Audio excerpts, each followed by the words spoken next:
कैसे हो? नहीं, वो ऊपर ऊपर वाला मैं ठीक हूं मत कहना। मैं तुम्हारे अंदर की बात पूछ रहा हूं। सच में कैसे हो तुम? 2025 अब बस यादों में सिमटने वाला है ना? मैं जानता हूं तुम अभी जहां बैठे हो या लेटे हो, तुम्हारे दिमाग में एक शोर है, एक अजीब सी हलचल है। शायद थकान है, जिस्म की नहीं, मन की थकान। तुमने इस साल बहुत कुछ देखा है। कुछ अपने बिछड़ गए, कुछ सपने टूट गए, कुछ वादे जो तुमने खुद से किए थे वो अधूरे रह गए। और अब सामने 2026 खड़ा है। ईमानदारी से बताना, डर लग रहा है ना? एक अनजाना सा डर कि कहीं ये साल भी वैसा ही ना हो, कहीं फिर से वही संघर्ष, वही अकेलापन, वही हार न मिले। हम सब भाग रहे हैं किसी रेस में, किसी मंजिल की तलाश में, पर कभी कभी ऐसा लगता है कि हम बस गोल गोल घूम रहे हैं। रुको, एक गहरी सांस लो। आज मैं तुमसे कोई मोटिवेशनल स्पीकर बनकर बात नहीं करने आया। आज मैं चाहता हूं कि तुम अपनी सारी चिंताएं, अपनी सारी प्लानिंग, अपनी टू डू लिस्ट बस अगले कुछ मिनटों के लिए साइड में रख दो। आज हम उस सखा की बात करेंगे, उस सारथी की बात करेंगे जिसने कुरुक्षेत्र के बीचों बीच खड़े होकर दुनिया का सबसे बड़ा सत्य कहा था। वो जो तब भी मुस्कुरा रहे थे जब सामने मौत खड़ी थी। हमारे कान्हा, हमारे श्री कृष्ण। अगर तुम आज यहाँ इस वीडियो पर आए हो तो ये कोई इत्तेफाक नहीं है। शायद वो चाहते हैं कि तुम ये सुनो। शायद 2026 में कदम रखने से पहले तुम्हें एक कवच की जरूरत है। तो चलो आज बात करते हैं दिल से दिल की। कान्हा के नजरिए से आने वाले साल को देखते हैं। तुम्हें पता है, अर्जुन की हालत भी कुरुक्षेत्र में बिल्कुल वैसी ही थी जैसी आज तुम्हारी है।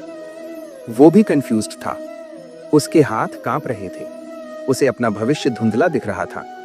उसे लग रहा था कि वो हार जाएगा, या फिर जीत भी गया तो क्या हासिल होगा। क्या हम सब अर्जुन नहीं हैं? हर रोज हम अपनी अपनी लड़ाइयां लड़ रहे हैं। ऑफिस की पॉलिटिक्स, रिश्तों की कड़वाहट, पैसों की तंगी, करियर का प्रेशर, ये सब हमारे कौरव ही तो हैं। तो 2026 के लिए श्री कृष्ण ने अर्जुन को और तुम्हें क्या समझाया है? ध्यान से सुनना, क्योंकि ये शब्द तुम्हारी रूह को सुकून देंगे। श्री कृष्ण कहते हैं, समय दुनिया का सबसे बड़ा खिलाड़ी है। 2025 अच्छा था या बुरा, वो बीत गया। जो बीत गया उस पर तुम्हारा कोई वश नहीं था, और जो आने वाला है 2026, वो अभी तक लिखा नहीं गया है। कृष्ण कहते हैं कि इंसान का सबसे बड़ा दुख यही है कि वो वर्तमान यानी आज में जीना भूल गया है। जरा सोचो, तुम अभी 2026 के बारे में सोचकर क्यों घबरा रहे हो? कान्हा कहते हैं, व्यर्थ चिंता क्यों करते हो? किससे व्यर्थ डरते हो? ये लाइन हमने बहुत बार सुनी है, स्टेटस पर लगाई है, लेकिन क्या कभी इसे महसूस किया है? व्यर्थ का मतलब है जिसका कोई आधार न हो। 2026 अभी आया भी नहीं और तुमने अपने दिमाग में उसे एक राक्षस बना लिया है। कृष्ण समझाते हैं कि जीवन एक नदी है, तुम इस नदी के बहाव को नहीं रोक सकते। अगर तुम 2025 की चट्टानों को पकड़कर रोते रहोगे तो 2026 के सागर तक कैसे पहुंचोगे? तुम्हें बहना होगा।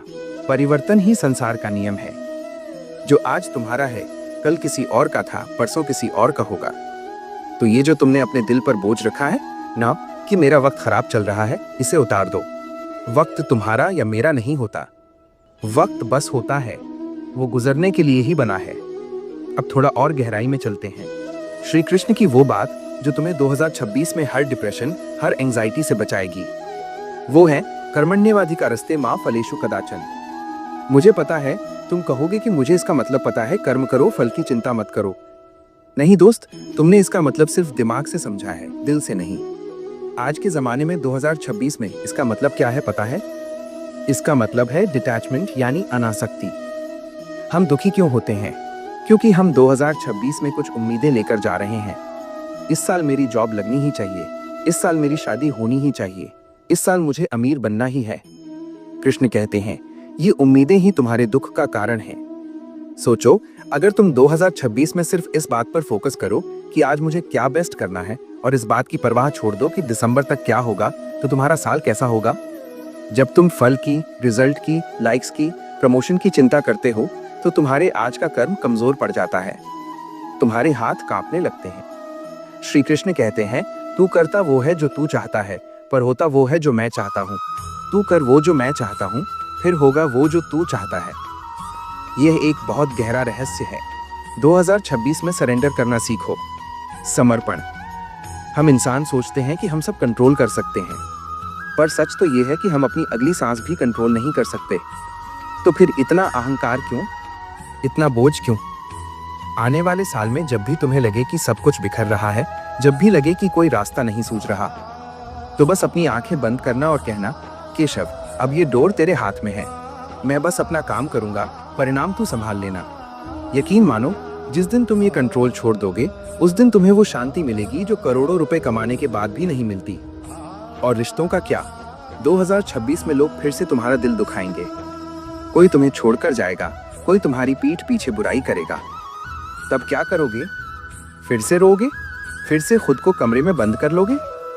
नहीं, याद करो कान्हा को। उनसे ज्यादा किसने खोया है? पैदा होते ही माता पिता छूट गए, गोकुल में आए तो यशोदानंद छूट गए। राधा, जिनसे वो अपनी आत्मा से भी ज्यादा प्रेम करते थे, वो भी छूट गईं। मथुरा गए तो गोपियां छूट गईं। द्वारका बसाने के लिए अपनी ही जन्मभूमि मथुरा छोड़नी पड़ी। पूरी जिंदगी छूटने और बिछड़ने की कहानी रही। लेकिन क्या तुमने कभी कृष्ण की किसी मूर्ति या तस्वीर में उन्हें रोते हुए देखा है? नहीं ना। उनके चेहरे पर हमेशा वो एक मंद, प्यारी सी मुस्कान होती है। क्यों? क्योंकि कृष्ण जानते हैं कि आत्मा अमर है और रिश्ते नश्वर। 2026 में अगर कोई तुम्हें छोड़कर जाए तो समझ लेना कि उसका किरदार तुम्हारी जिंदगी की कहानी में बस यहीं तक था। कृष्ण कहते हैं, मोह मत करो, प्रेम करो पर मोह नहीं। प्रेम आजाद करता है, मोह बांधता है। जब तुम किसी इंसान से चिपक जाते हो कि ये मुझे छोड़कर न जाए, तो वो प्रेम नहीं, वो तुम्हारी असुरक्षा है। और जहां डर है, वहां कृष्ण नहीं हो सकते। तो 2026 में प्रेम करना, पर वैसे जैसे कृष्ण ने राधा से किया, बिना किसी शर्त के और बिना किसी बंधन के। जो साथ है उसका सम्मान करो, जो चला गया उसे धन्यवाद कहो और आगे बढ़ो। क्योंकि तुम्हारे जीवन का रथ किसी इंसान के भरोसे नहीं, उस परमपिता के भरोसे चल रहा है। एक और बहुत महत्वपूर्ण बात जो तुम्हें 2026 के लिए गांठ बांध लेनी चाहिए, तुलना मत करना। आजकल हम सब सोशल मीडिया की दुनिया में जी रहे हैं। 2026 में तुम देखोगे कि तुम्हारा दोस्त नई गाड़ी ले रहा है, कोई विदेश घूम रहा है, कोई शादी कर रहा है, और तुम अपनी लाइफ को देखोगे और सोचोगे, मैं तो वहीं का वहीं हूँ, मेरी लाइफ में कुछ अच्छा क्यों नहीं हो रहा? यहीं तुम फंस जाओगे, यहीं तुम अपने स्वधर्म से भटक जाओगे। गीता में कृष्ण कहते हैं, श्रेयान् स्वधर्मो विगुणः परधर्मात् स्वनुष्ठितात्, यानी दूसरे के रास्ते पर चलकर सफल होने से बेहतर है अपने रास्ते पर चलकर असफल हो जाना। हर फूल के खिलने का समय अलग होता है। तुम गुलाब हो या कमल, ये मायने नहीं रखता। मायने ये रखता है कि तुम कब खिलोगे। और तुम्हारा माली ईश्वर जानता है कि तुम्हारे लिए सही मौसम कौन सा है। 2026 में अपनी तुलना किसी से मत करना। तुम्हारी यात्रा अलग है, तुम्हारे संघर्ष अलग हैं, तो तुम्हारी जीत भी अलग और शानदार होगी। जरा सोचो उस अर्जुन के बारे में। अगर वो कर्ण बनने की कोशिश करता या युधिष्ठिर बनने की कोशिश करता, तो क्या वो महान धनुर्धर बन पाता? नहीं, उसने खुद को स्वीकारा। आने वाले साल में खुद को स्वीकारो, अपनी कमियों को, अपनी खूबियों को। तुम जैसे हो वैसे ही कृष्ण को प्यारे हो। तुम्हें परफेक्ट होने की जरूरत नहीं है।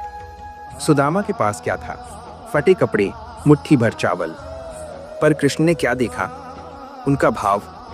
2026 में दुनिया तुम्हारी हैसियत देखेगी, पर कृष्ण तुम्हारी नीयत देखेंगे। अपनी नीयत साफ रखना दोस्त। अगर तुम्हारी नीयत साफ है तो कीचड़ में भी कमल खिलेगा। कभी कभी तुम्हें लगेगा कि तुम अकेले हो। जब रात को तकिए पर सर रखोगे और भविष्य का अंधेरा डराएगा, तब याद रखना, एक है जो कभी नहीं सोता।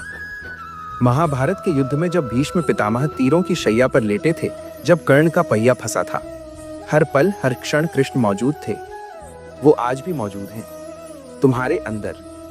तुम उन्हें मंदिर में ढूंढते हो, मूर्तियों में ढूंढते हो, पर वो कहते हैं, ईश्वरः सर्वभूतानां हृदयेषु अर्जुन तिष्ठति, यानी मैं हर जीव के हृदय में वास करता हूँ। तो 2026 में जब भी अकेलापन महसूस हो, अपने दिल पर हाथ रखना और महसूस करना उस धड़कन को। वो धड़कन ही कृष्ण की बांसुरी है। जब तक वो चल रही है, समझ लेना वो तुम्हारे साथ हैं। वो तुम्हें गिरने नहीं देंगे, और अगर गिरे भी तो वो उठाने के लिए हाथ बढ़ाएंगे। बस तुम्हें विश्वास रखना होगा, अटूट विश्वास। द्रौपदी को याद करो, जब भरी सभा में उसका सब कुछ लुट रहा था, उसने अपनी सारी ताकत लगा दी खुद को बचाने में। अपने पतियों को पुकारा, बड़ों को पुकारा, कोई नहीं आया। लेकिन जिस पल उसने अपने दोनों हाथ छोड़ दिए और पुकारा, हे गोविंद, हे द्वारकाधीश, उसी पल चमत्कार हुआ। 2026 में भी चमत्कार होंगे, पर वो तब होंगे जब तुम अपने अहंकार के हाथ छोड़ दोगे और कहोगे, प्रभु अब सब तेरा है। इस आने वाले साल को एक तपस्या की तरह देखो। सुख आए तो हंसकर स्वीकार करना, कहना तेरा शुक्रिया कान्हा। दुख आए तो भी मुस्कुराना, कहना शायद तू मुझे मांझ रहा है, मुझे तराश रहा है। सोने को भी चमकने के लिए आग में तपका पड़ता है।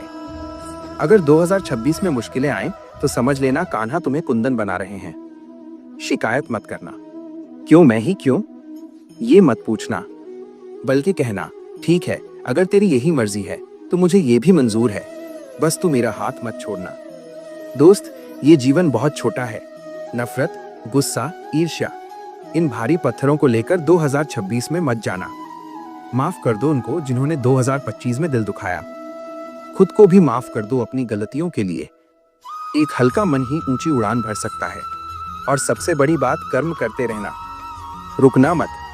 पानी जब रुक जाता है तो सड़ जाता है, बहता पानी ही निर्मल होता है। चाहे धीरे चलो, रेंगते हुए चलो, पर चलते रहना। कृष्ण ने अर्जुन से ये नहीं कहा कि मैं सब ठीक कर दूंगा, तू बैठ जा। उन्होंने कहा, उठ, गांडीव उठा और युद्ध कर। तुम्हें भी अपना युद्ध खुद लड़ना होगा। 2026 तुम्हारा कुरुक्षेत्र है। तुम्हारा काम, तुम्हारी पढ़ाई, तुम्हारी जिम्मेदारियां, यही तुम्हारा गांडीव है। इनसे भागना मत। भगोड़े को इतिहास याद नहीं रखता। योद्धा बनो, एक ऐसा योद्धा जिसके एक हाथ में कर्म की तलवार हो और दूसरे हाथ में भक्ति की ढाल। फिर देखना 2026 में कोई भी मुसीबत तुम्हारे सामने टिक नहीं पाएगी। तुम्हें पता है, जब तुम कान्हा की राह पर चलते हो तो मंजिल मिले या ना मिले, सफर बहुत खूबसूरत हो जाता है। 2026 में सफर का मजा लेना, छोटी छोटी खुशियों को समेटना, किसी गरीब की मदद कर देना, किसी रोते हुए को हंसा देना, किसी जानवर को खाना खिला देना। कृष्ण महलों में नहीं, इन छोटे छोटे नेक कामों में मिलते हैं। तो तैयार हो, आने वाले 365 दिन, 365 नए मौके हैं। कोरे पन्ने हैं। इस बार कलम डर के हाथ में मत देना, कलम विश्वास के हाथ में देना। लिखना एक नई कहानी। हार से मत डरना, क्योंकि तुम्हारा सारथी वो है जिसने कभी हार देखी ही नहीं। तुम बस निमित्त मात्र हो। 2026 को सिर्फ एक साल मत समझो, इसे एक साधना समझो, खुद को बेहतर बनाने की साधना। वादा करो खुद से आज कि 2026 में तुम वैसे नहीं रहोगे जैसे 2025 में थे। तुम और मजबूत बनोगे और शांत बनोगे। तुम बाहर की दुनिया को जीतने से पहले अपने अंदर के मन को जीतोगे। मन एवा मनुष्याणा कारणम बंध मोक्षयोः। मन ही बंधन है और मन ही मुक्ति। अपने मन को कृष्ण के चरणों में लगा दो, फिर देखो कैसे हर दिन उत्सव बन जाता है। जाने से पहले एक आखिरी बात, अगर अभी भी मन में कोई संशय है, कोई डर है, तो बस वो दृश्य याद करना, विराट रूप जिसके इशारे पर ब्रह्मांड नाचता है, वो तुम्हारा मित्र है, वो तुम्हारा सखा है। जब वो तुम्हारे साथ है तो फिर क्या डरना। मुस्कुराओ, सीना चौड़ा करो और 2026 की आंखों में आंखें डालकर कहो, मैं तैयार हूं क्योंकि मेरा कान्हा मेरे साथ है। दोस्तों, ये संवाद सिर्फ शब्दों का नहीं, एहसासों का था। मैं जानता हूं कि कहीं ना कहीं तुम्हारे दिल के किसी कोने में इस आवाज ने दस्तक दी है।